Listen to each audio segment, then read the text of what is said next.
जय हिंद साथियों। आगामी लेखपाल और यूपीपी भर्ती परीक्षा के लिए हिंदी प्रैक्टिस सेट के 13वें एपिसोड में आपका फिर से एक बार स्वागत है। यदि आपने 12 एपिसोड नहीं देखा है और जीके तथा ग्रामीण विकास प्रवेश का प्रैक्टिस सेट नहीं देखा तो देरी किस बात का, अभी जाएं वीडियो के नीचे डिस्क्रिप्शन में उसका लिंक है और उसे जरूर देखिए। तो चलिए आज का क्वेश्चन स्टार्ट करते हैं। इन्होंने क्या कहा, क्वेश्चन नंबर फर्स्ट इन्होंने कहा है कि भाई लाल पीला होना मुहावरे का सही अर्थ क्या है। लाल पीला होना मुहावरे का सही अर्थ क्या है। तो पहले बात करते हैं मुहावरा क्या होता है। तो मुहावरा जो है उर्दू के मुहाविरा, ठीक है, मुहाविर शब्द से बना है, ठीक है, जिसका अर्थ होता है कहना। जो वाक्यांश सामान्य अर्थ के स्थान पर विलक्षण अर्थ प्रकट करते हैं उसे मुहावरा कहते हैं। मुहावरा का जो प्रयोग होता है ये भाषा में सरलता, सरसता तथा चमत्कार उत्पन्न करने के लिए होता है, ठीक है। तो यहाँ पे याद रखिएगा लाल पीला होना ये मुहावरे का अर्थ होता है बहुत गुस्सा होना, ठीक है। क्या होना, बहुत गुस्सा होना। अब जैसे कह दिया जाए, वाक्य अगर प्रयोग करोगे इसका, तो जैसे कह दिया जाए कि भाई श्याम के अध्यापक से, ठीक है, श्याम के अध्यापक से उसकी शिकायत सुनकर पिताजी गुस्से से लाल पीले हो गए, ठीक है। तो याद रखिएगा पहले का हो जाएगा आपका ए वाला सही हो जाएगा। 2 नंबर प्रश्न की बात करते हैं। शब्दों के अर्थ विकल्पों में दिए गए हैं, इनमें कोई एक विकल्प गलत है, अर्थात उस शब्द का अर्थ नहीं है, उस विकल्प का चयन कीजिए। तो यहाँ पे याद रखिएगा विचार, दर और अभिप्राय तीनों का अर्थ ही होता है सेम, जाकि भवन है, ठीक है। ये आपका हो जाएगा भवन है सबसे अलग, ठीक है। चलिए तो आपका हो जाएगा क्या, ए वाला सही हो जाएगा। क्या हो जाएगा, भवन, ठीक है। चलिए तो यहाँ पे भवन नहीं होगा, भाव होना चाहिए, ठीक है, भाव होगा, ठीक है। क्या होगा, भाव होगा। चलिए आगे बात करते हैं। 3 नंबर प्रश्न में इन्होंने क्या कहा, ध्यान देना। पर किस कारक का परसर्ग है, पर किस कारक का परसर्ग है। तो याद रखिएगा परसर्ग को ही हम लोग कारक कहते हैं। क्या कहते हैं, कारक या कारक चिन्ह कहते हैं, ठीक है, जिसकी संख्या होती 8। कर्ता, कर्म, करण, संप्रदान, अपादान, संबंध, अधिकरण और संबोधन होता है, ठीक है। कौन कौन सा, कर्ता, कर्म, करण, संप्रदान, अपादान, संबंध, अधिकरण और संबोधन, ठीक है। चलिए अगर आप बात करोगी पर किस में आता है, तो याद रखिएगा अधिकरण कारक, ठीक है। इसमें क्या आता है, अधिकरण में पे पर, ठीक है, में पे पर आता है, ठीक है। अपादान की बात करें तो से अलगाव की बात करता है। संप्रदान में बात करें तो को के लिए आता है। संबंध क्या आता है, तो का, के की, रा रे री और ना ने नी आता है, ठीक है। तो 3 नंबर का याद रखिएगा आपका कौन सा हो जाएगा, डी वाला बिल्कुल सही हो जाएगा।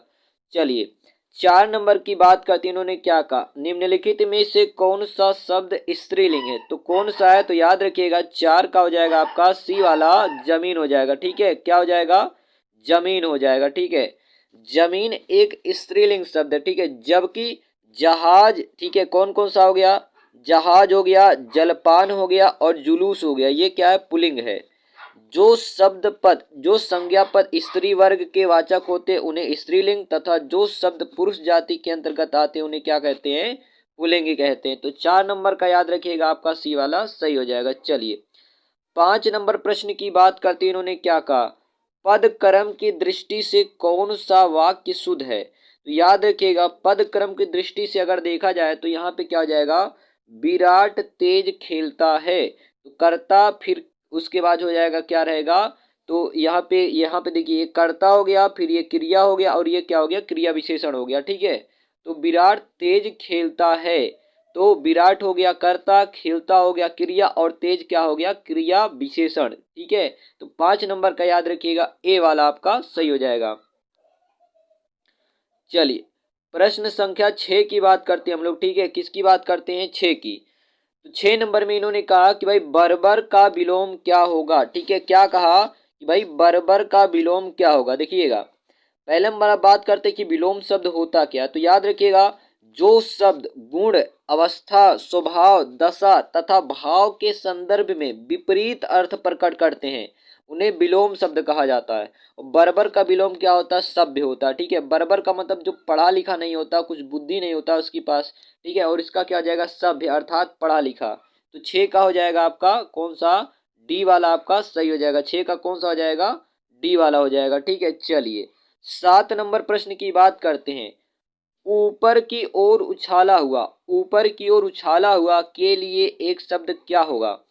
तो चलिए अगर बात करें ऊपर के लिए, देखिएगा अनेक शब्दों के स्थान पर प्रयोग किया जाने वाला शब्द वाक्यांश के लिए एक शब्द कहलाता है। जैसे ऊपर की ओर उछाला गया क्या कहलाता है? तो उक्षिप्त कहलाता। क्या कहलाता है? उक्षिप्त कहलाता है। तो 7 का हो जाएगा आपका बी वाला। चलिए 8 नंबर प्रश्न की बात करते हैं। प्रश्न संख्या 8 और 9 की बात करते हैं। ठीक है, किसकी? 8 और 9 की बात करते हैं। इन्होंने कहा है निम्नलिखित में से कौन सा समुद्र का पर्यायवाची नहीं है? समुद्र का पर्यायवाची नहीं है। तो याद रखिएगा पर्यायवाची की अगर बात किया जाए, ऐसे शब्द जो मूल शब्द के समान अर्थ प्रकट करते हैं उसे पर्यायवाची शब्द कहते हैं। पर्यायवाची शब्द समानार्थक या समानार्थी शब्द भी कहलाते हैं। समुद्र का पर्यायवाची अगर बात करें तो ध्यान देना पारावर, अर्णव, पयोध आदि हैं। ठीक है, जबकि अम्बुद, अम्बुद जो है ये समुद्र का पर्यायवाची नहीं है, ये किसका होता है? बादल का होता है। किसका होता है? बादल का। तो 8 का हो जाएगा ए वाला आपका सही हो जाएगा। 9 नंबर की बात करें तो भाई वर्तनी की दृष्टि से शुद्ध शब्द कौन सा है? तो वर्तनी की दृष्टि से अगर शुद्ध शब्द की बात करें तो ध्यान देना आनुषंगिक। क्या होता है? आनुषंगिक होता है। ठीक है, चलिए क्या होता है? आनुषंगिक होता है। चलिए तो 9 का हो जाएगा आपका बी वाला सही हो जाएगा। चलिए आगे हम लोग बात करते हैं प्रश्न संख्या 10। ठीक है, किसकी बात करते हैं? प्रश्न संख्या 10 की बात करते हैं। तो 10 नंबर में इन्होंने क्या कहा, ध्यान दीजिएगा। अभीष्ट का संधि विच्छेद क्या होगा? तो अभीष्ट की अगर बात करें तो ध्यान देना अभीष्ट का जो संधि विच्छेद होगा वो क्या होगा? अभिधन इष्ट होगा। क्या होगा? अभिधन इष्ट। और यहाँ पे आपका हो जाएगा दीर्घ स्वर संधि। ठीक है, क्योंकि यहाँ पे ई और ई है। ठीक है, समान स्वर होता है मेल, तो क्या हो जाएगा? दीर्घ स्वर संधि हो जाएगा। ठीक है, कौन सा हो जाएगा?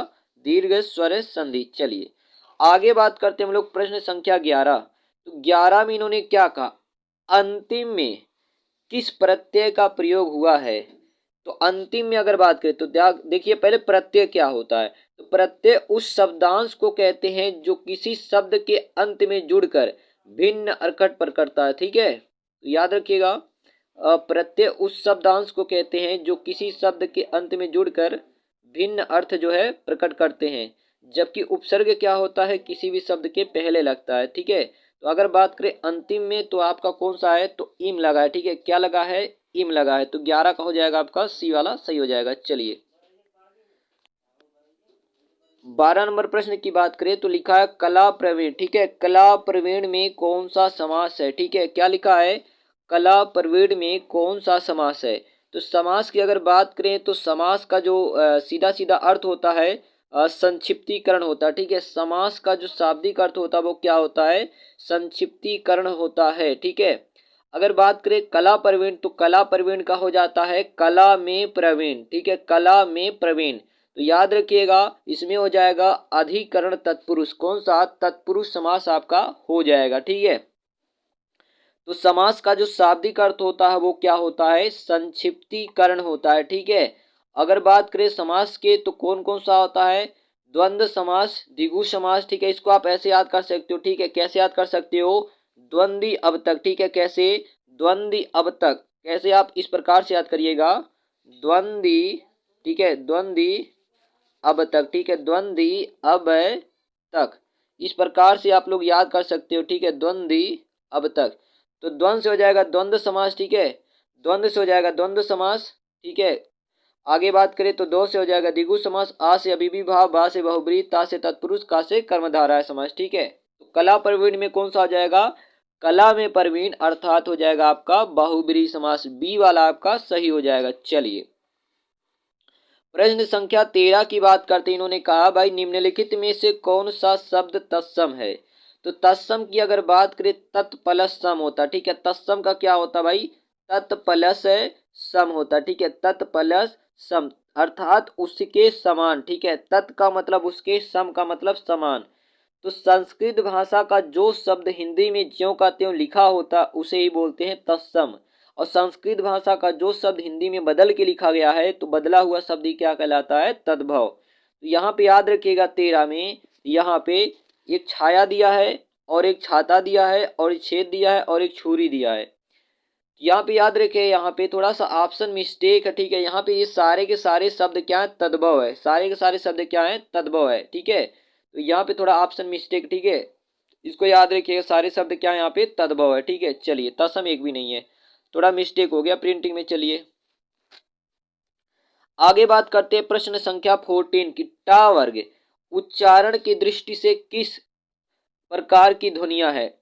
तो याद रखिएगा, जो टा होता है इसको बोलते हैं मूर्धन्य। क्या बोलते हैं, मूर्धन्य बोलते हैं, ठीक है। तो याद रखिएगा, ऋतु रसना मूर्धन्य, ठीक है। री हो गया, टा वर्ग हो गया, रा हो गया, खट्टी सा हो गया, ठीक है। ये सभी किस में आते हैं, तो मूर्धन्य में आते हैं, ठीक है। तो इसको भी आप लोग क्या करिएगा, याद रखिएगा, ठीक है। कौन कौन सा, री हो गया, टा वर्ग हो गया, ठीक है, रा हो गया और खट्टी सा हो गया, ये सब किस में आते हैं, तो मूर्धन्य में आते हैं। चलिए अगले प्रश्न की बात करते, इन्होंने क्या कहा है कि भाई किस रस को रसराज कहा जाता है?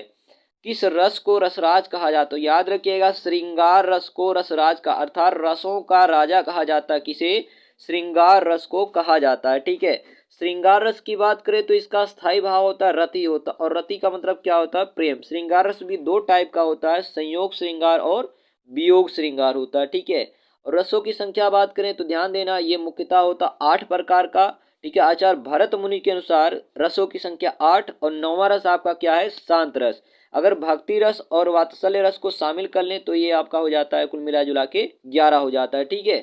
चलिए, वीर रस का स्थायी भाव उत्साह, हास रस का स्थायी भाव हास, और शांत रस का क्या होता है, तो निर्वेद होता है, ठीक है। और श्रृंगार रस का स्थायी भाव क्या होता है, रति होता है। तो 15 का याद रखिएगा, सी आपका सही हो जाएगा। प्रश्न संख्या 16 की बात करते हैं। सही विकल्प का चयन करें जो वाक्यांश के लिए एक शब्द है। तो ध्यान देना, आदि से अंत तक इसको क्या कहते हैं, तो याद रखिए आद्योपांत कहते हैं। क्या कहते हैं, आदि से लेके अंत तक उसको क्या कहते हैं, आद्योपांत कहते हैं, ठीक है। अगर बात करें जो ऑप्शन नंबर ए दिया है तो इसके लिए क्या होगा, जिसका प्रारंभ ना हुआ हो उसे अनादि कहते हैं। और याद रखिएगा, समकालीन का मतलब क्या होता है, एक ही समय पर घटित घटनाओं को क्या कहा जाता है, समकालीन कहा जाता है। तो 16 का याद रखिएगा, बी वाला आपका सही हो जाएगा। 17 नंबर प्रश्न की बात करते इन्होंने क्या कहा भाई, कोई शब्द, ठीक है, कोई शब्द में कौन से, ठीक है, जो कोई शब्द लिखा है कौन से विशेषण का बोध होता है। तो याद रखिएगा, ये आपका हो जाएगा किसमें, सार्वनामिक विशेषण, ठीक है। कहते कोई आया है, ठीक है, तो ये हो जाएगा सार्वनामिक विशेषण। 17 का आपका हो जाएगा बी वाला, ठीक है। चलिए आगे बात करते हैं प्रश्न संख्या 18, ठीक है। और आज के लास्ट क्वेश्चन की बात करते हैं, इन्होंने क्या कहा भाई, उस विकल्प का चयन करें जो दिए गए शब्द का तद्भव है। अट्टालिका, तो अट्टालिका का जो तद्भव होता है वो क्या होता है, अटारी होता है। क्या होता है, अट्टालिका का अटारी होता है, ठीक है। तो यहाँ पे इसको आप लोग याद रखिएगा। चलिए आगे हम लोग बात करते, ध्यान दीजिएगा, यहाँ पे आपका जो प्रश्न संख्या 18 है, तो इसके बाद देखेंगे हम लोग। तो आगे चलिए, तो प्रश्न संख्या ध्यान देना 19। तो 19 में देखिएगा, यहाँ पे इन्होंने क्या पूछा है कि भाई कौन सा, भाई 4 ऑप्शन है, देखिए कौन सा, ए वाला गलत है या बी वाला गलत है या सी वाला गलत है या डी वाला, कौन सा गलत है। कुछ वाक्य दे, देखिए इन्होंने कहा कि भाई प्रस्तुत रेखा चित्र का प्रतिपाद यद्यपि एक अभागिन की करुण कहानी है, किंतु इसके माध्यम से लेखिका ने ग्राम्य समाज, विशेषतया निम्न वर्ग के अनपढ़ महिला वर्ग की दुरावस्था की एक विशद झांकी प्रस्तुत की है, कोई त्रुटि नहीं। तो ध्यान देना, ए वाला कितना दिया है, ध्यान देना यहाँ पे 4। चलिए हम इसको कलर कर देते, ठीक है। चलिए तो यहाँ पे देखना आपका पहला कौन सा, ध्यान देना, पहला है प्रस्तुत रेखा चित्र प्रतिपाद यद्यपि एक अभागिन की कहानी है, ए वाला इतना हो गया। चलिए बी वाले की बात करते, किंतु इसके माध्यम से लेखिका ने ग्राम्य समाज विशेषतया निम्न वर्ग के, बी हो गया, ठीक है, निम्न वर्ग के अनपढ़ महिला वर्ग की दुरावस्था की एक विशद, ठीक है, क्या किया है, एक विशद झांकी प्रस्तुत की। आपका हो गया कौन सा, सी हो गया।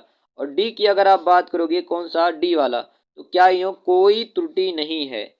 तो कौन सा, तो आप एक बात याद रखिएगा, यहाँ पे एक बात याद रखिएगा, क्या बात याद रखिएगा, ध्यान देना, मैं बता रहा हूँ। जब भी यहाँ पे देखना यद्यपि आता, क्या आता है, यद्यपि, तो यहाँ पे क्या आया, एक बात देखिए, यद्यपि आया ना, तो यद्यपि के बाद जो है क्या आता, हमेशा तथापि का प्रयोग होता है।